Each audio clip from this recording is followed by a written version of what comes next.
छोड़ी सैया के मजा मिलता एगो छौड़ा पटैल छोड़ी सैया के मजा मिलता।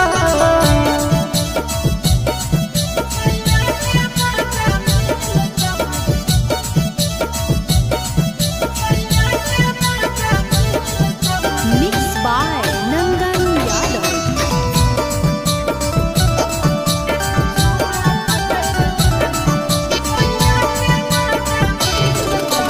रानी गे अभी हो जवानी चढ़ल सजन बनैले मन रहत भरल। रानी गे अभी हो जवानी चढ़ल सजन बनैले मन रहत भरल। छोड़ी करे टराई पढ़ल लभ के पढ़ाई पलंगिया खूबे गहिलता।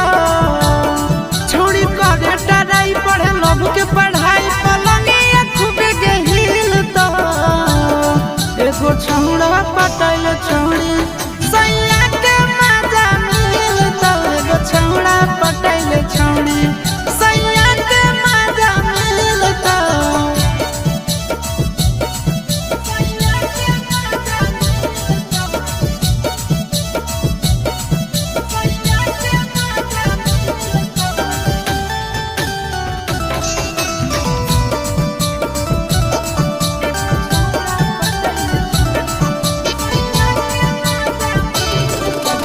जबले कुआ रही गे लूट ले लहार नंदन से ले गे भातार वाला प्यार।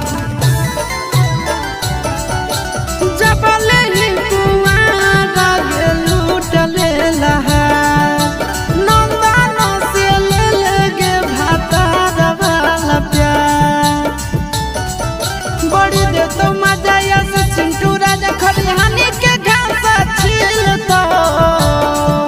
बड़ी दे तो मजा या से चिंटू राजा खरिहानी के घास छीलता।